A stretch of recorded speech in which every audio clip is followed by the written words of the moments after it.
Hi everyone, my name is Mike Margol. I'm the Vice President here at James Publishing. Been with the company about 14 years and it's been really exciting to see how the company has changed and grown during that time. Like our President Kara, most of my time these days is spent speaking with attorneys about their marketing and how they can better improve their results.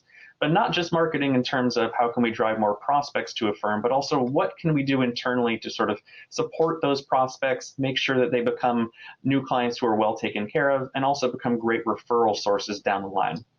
Today, I'm excited to tell you about how to generate more referrals for your firm using a simple three-step methodology that you can see on the screen. Firstly, we're going to help grow your professional referral network without leaving your office. Secondly, we're going to start strong with those new clients. And thirdly, we're going to obtain more reviews, feedback, and referral from past clients so that you can continually generate more referrals down the line. Now, obviously, those referrals who come to your office are pre-sold on you and your services. They're more cooperative after retention. They're also better referral sources themselves. So we really want to continually generate those referrals into the future so that your business can be sustained in the most efficient way possible. So without further ado, let's go ahead and jump into the presentation for about the next 20 minutes, and let's discuss how to get more referrals for your firm. Just for a bit of background as we get underway with the presentation, every month, we, meaning James Publishing, set about 40 appointments for lawyers with local professionals interested in discussing a referral partnership. And we've been doing this work for over a year, so we've tried various methodologies to discover the best route. We previously tried a letter-based approach through postal mail, and this approach was recommended to us by some legal management consultants, but unfortunately, it delivered really, really poor results and just was not effective for us. So we pivoted, and now we've sort of discovered this effective three-step approach that I mentioned in the intro. So any law firm, regardless of size, can adopt this methodology. It doesn't matter where you're small, medium, big. This will work as long as you stick to the lessons that we're about to learn here. So in terms of the first step, obviously that's setting referral appointments. And what we're going to want to do is create a list. So in your local geographic region, whether it's 5 miles outside your office, 10 miles, go ahead and begin compiling a list of people that you think would be great referral partners. Now, in our internal lists, we typically have 75% lawyers and 25% allied professionals. Why? Well, lawyers simply understand referral partnerships, so we include more of them in the list. When you call up a lawyer and mention referrals, they immediately understand what you're talking about. For allied professionals, what does this mean? Well, these are professionals that are sort of law adjacent. So for a personal injury attorney, a chiropractor is an allied professional. They routinely encounter injured people, but are not attorneys themselves. For a family lawyer, marriage counselor would be a great allied professional. Coincidentally, chiropractors and marriage counselors are also very receptive to referral partnerships. So whether you're looking at a lawyer or another professional, your strongest prospects are going to have three main attributes. They're going to have great Google rankings, they're going to have lots of positive reviews, and they're going to have websites with a good volume of organic traffic. Combined, all of these basically just shows this person knows what they are doing. And you can check a website's organic traffic for free using a tool called ubersuggest.com. That's Uber, U-B-E-R, suggest.com. It's a free tool. You can type in any website, and that tool basically spits out how much organic traffic that website is receiving. Now, it's important to note that that tool does not indicate how much paid traffic is coming in. So if someone's using Google AdWords or Facebook ads, that tool won't be able to show exactly how much of that paid traffic is coming in, but it will show how much organic traffic is reaching the site.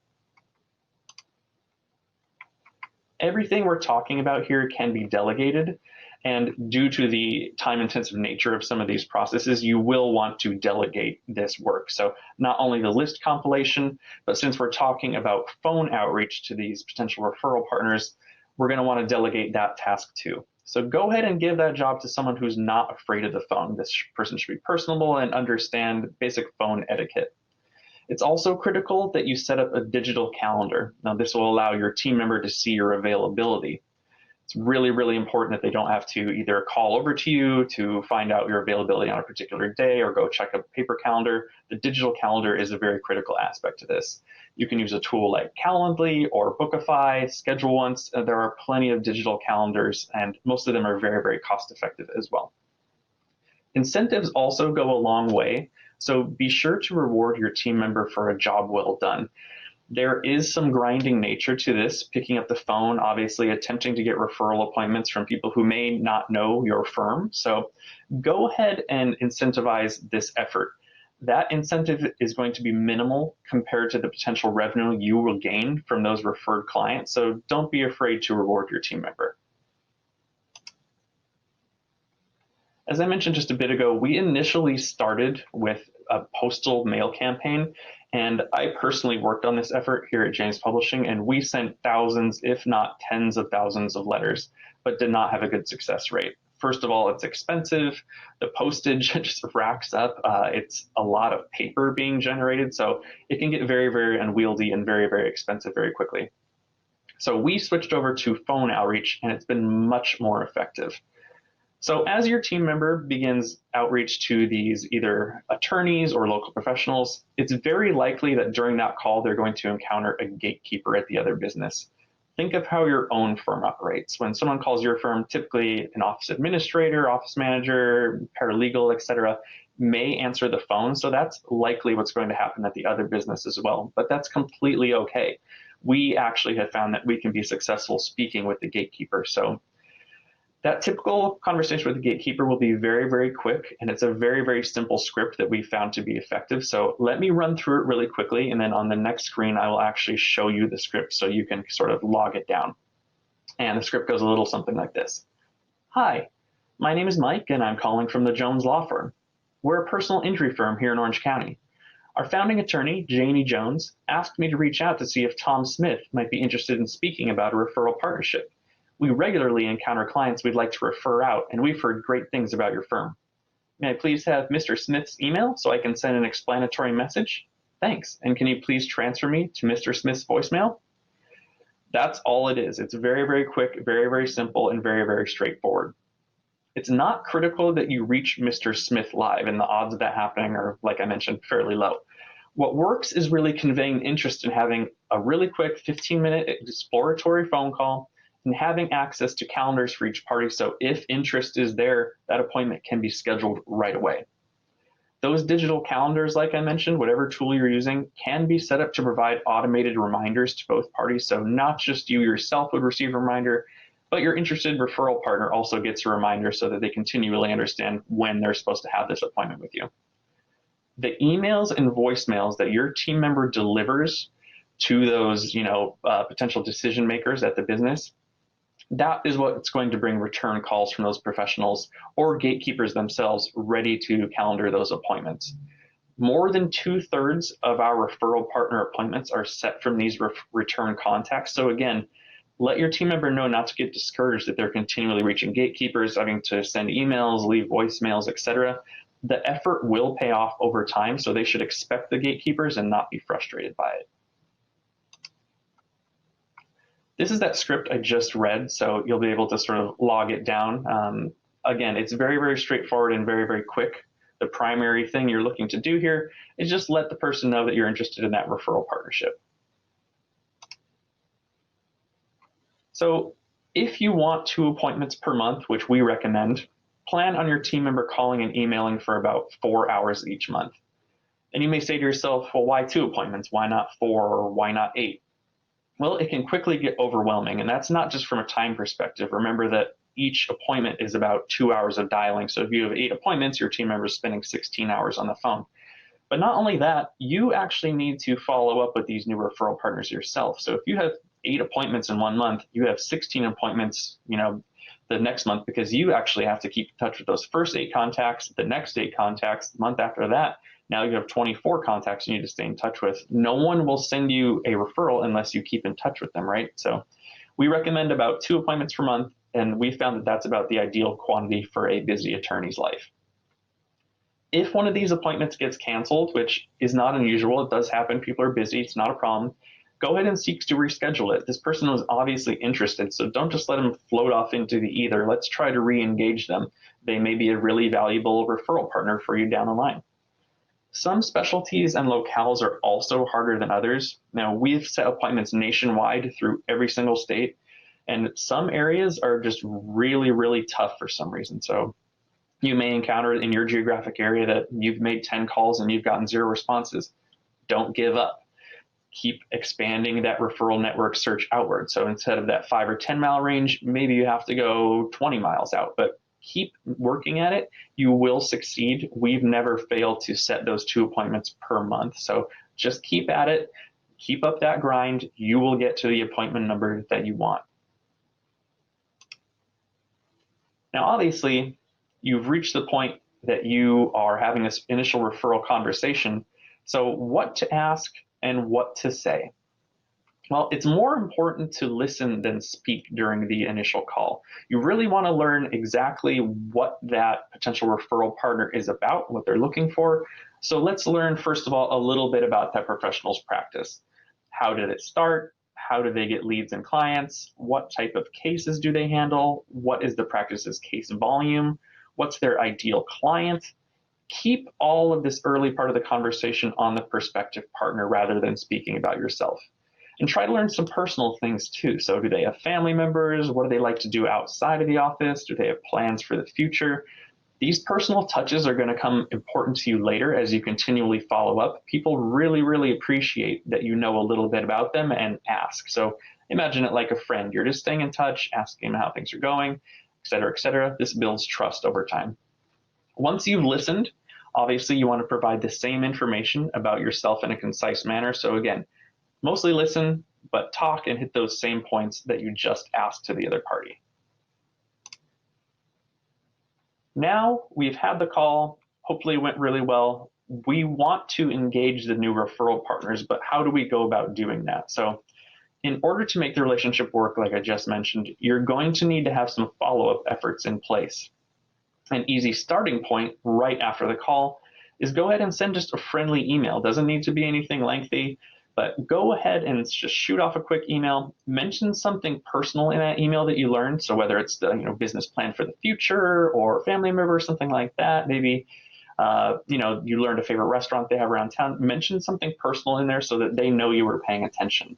And if you can, provide something of value in the email as well. So make a strong first impression by giving rather than asking right off the bat.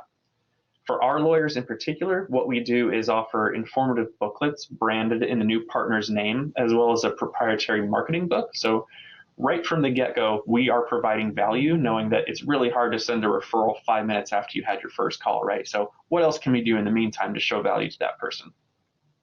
You have to stay in regular contact with these referral partners as well. So just like with your own clients, staying top of mind is really the best solution to driving regular referrals. It's going to be a long-term effort. You're going to have to build a network slowly over time, but that regular contact is really going to be what builds that trust and sends referrals your way in the future. To help with that effort, for our attorneys in particular, we do provide a bi-monthly journal to those referral partners and a substantive newsletter in between. So every month we're sending something of value on the attorney's behalf.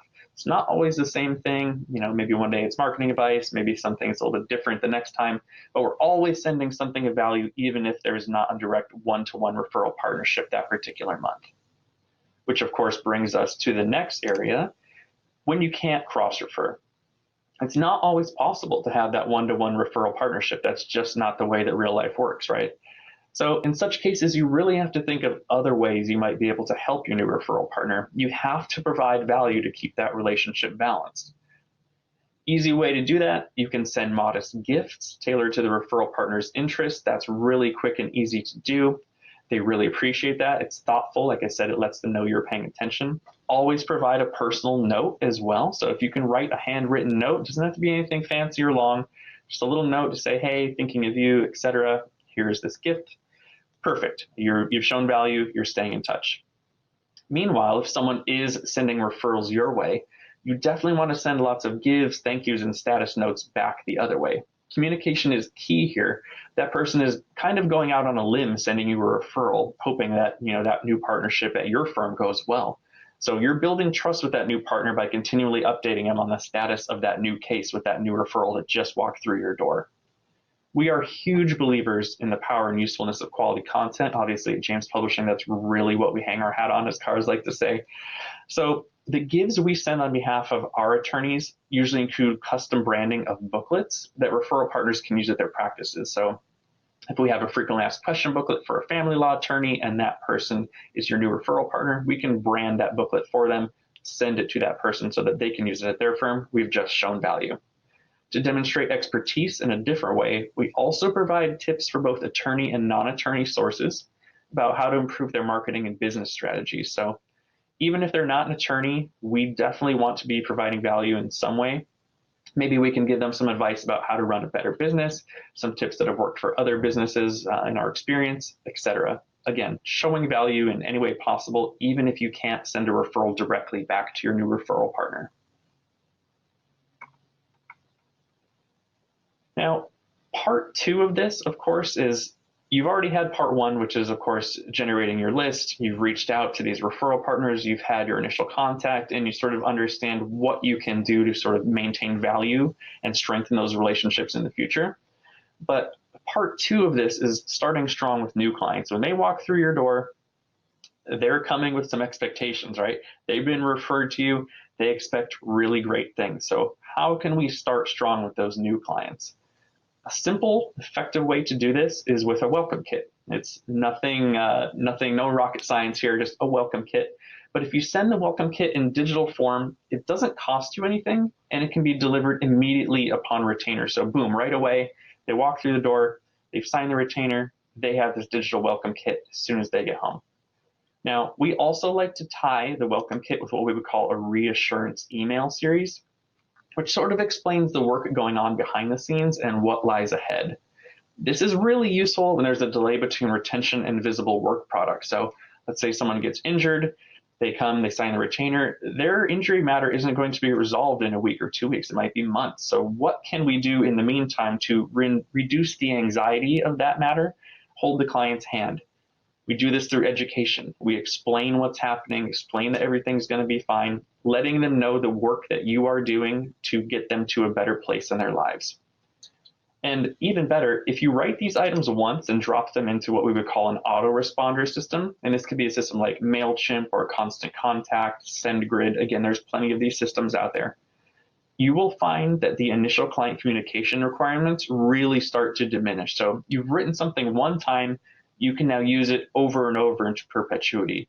The return on investment, or ROI, on that is absolutely massive. So we highly recommend you put some upfront time into developing those 2 materials.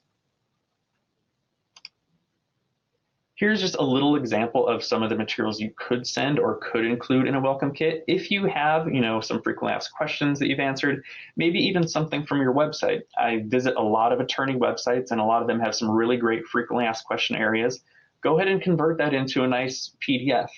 Get a designer and kind of slap it into that PDF so it looks professional. You can then include this in your welcome kit, or even in a reassurance email series. Even better, if you have some of that content, like I said, maybe frequently asked questions, go ahead and hire a designer to sort of flip those into some infographics for you. These are perfect for new clients. It really sort of explains what's happening behind the scenes in a really easy to digest way. And as a bonus, they're perfect for putting on your website, sharing on your social pages. You can make a video. Again, what can we do to educate that client? We really want to stay in touch with them, reduce their anxiety, make them feel welcome, and that everything is going to be okay. That brings us to part 3, of course. What happens after that matter is settled? Well, they are now a past client, but we don't just want to let them, again, sort of drift away and forget about you. We want to stay in touch with the past clients to ensure that they become referral sources. And unfortunately, many lawyers do fail in this area. And those past clients that I mentioned, they're going to forget you, and this is going to reduce referrals. You always need to stay top of mind. So a monthly newsletter, despite being a little old school, is a simple and proven tactic for staying top of mind with past clients. If the newsletter is digital, meaning you're not paying for print or postage, this really costs you nothing except production time. And again, issues can be written months or even years in advance by professional journalists. So sort of like with those professionally designed PDFs or infographics, don't feel bad. Go ahead and hire a freelancer to do this work for you. They can write those issues well in advance. You can plug them into an autoresponder for seamless instant delivery. And then this allows you to continually stay in touch with those past clients, again, without you having to invest much time or effort. So the ROI, again, is very, very huge. And specifically in your newsletters, try not to write about yourself or the law too much.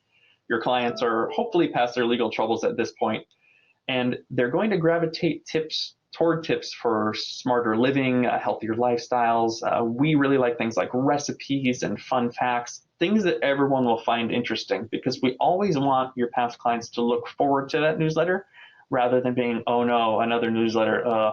Let's have them be excited about the content of that newsletter for each and every issue that you send out.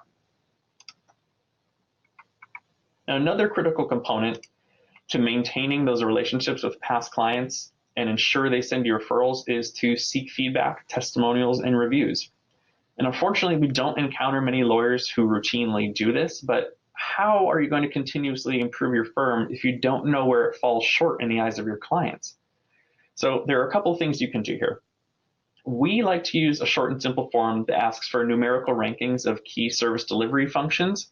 Rank me from A to F or 1 to 5 on these, 4 to 5 simple metrics. It's really easy for people to understand that and do it very quickly. The form will also provide a space for subjective comment. So it's great to learn that you scored an A in intake, for example, but what did the person have to comment upon about the entire process? Let's give them a space to do that. Once you obtain permission from those folks, once they've sent you their feedback, ask for permission, and then you can post those positive responses on your website, your social profiles, your print materials. Let's go ahead and use that value you just gained and sort of distribute it amongst your platforms. Those who provide positive feedback should also be asked to post an online review. So obviously, most of us at this point know that the more online reviews you have, the more trust you're instantly building with anyone who sees your listing. So if they're going on Google and you have 5 positive reviews and your competitor has 1, you've just basically won the day without having to do much of anything, right? So let's go ahead and ask those who provide the positive feedback to post an online review, whether it's Google or Avo, wherever you think best. Facebook's another good one where people are frequently on these days as well. And you're going to receive a better response both in quality and quantity of these responses if you've been providing helpful info throughout that client lifecycle. They're going to remember that you welcomed them with a welcome kit and you stayed in touch with the reassurance series. They're going to remember that you've continually followed up with them with a newsletter and sort of, stayed top of mind with them. You didn't forget about them. They're going to remember all of these things. It's all really important to sort of building that ideal client who's going to then turn around and be a referral partner for you down the line when they do encounter a friend or a coworker, someone who needs your help. They're going to remember the great job you did and send that person your way. Here you can see just the basic form on the left that you can send. So again, intake, accessibility, ease of work, all of that is really easy. So to go ahead and you can just copy this exact form if you want. Again, there's a subjective comment section at the bottom as well for those more lengthy comments. On the right-hand side of the screen, what you see is a little bit more subjective survey that you can create. This could be done quickly in something called Google Forms, which is a free platform. So again, you could send this out to any of your past clients waiting for their feedback. You can also create a system whereby all of the responses immediately go into a Google Sheet. So, over time, if you had an autoresponder that sent this out to past clients, all of those comments would eventually populate the spreadsheet, giving you a really cool database of feedback that you can, access anytime you want. You can then figure out if you need to ask this person for permission to post on your website, figure out if they're going to be a good review source for you, etc. Both of these are really easy to create, and we definitely encourage you to do so. Here is a simple review request. Again, this language is very short. Anything longer than this is going to make that past client say, oh gosh, this is going to take me a long time to get through. Let's give them the impression it's only going to take a minute or 2, because that's really what we want. So you can use very simple language, just include a link to your Google page or wherever you'd like them to go. It only takes something brief like this to get that feedback. So with that, that is basically the 3-step methodology that we use internally, not only to sort of generate referral partners, but also improve those internal processes that I mentioned.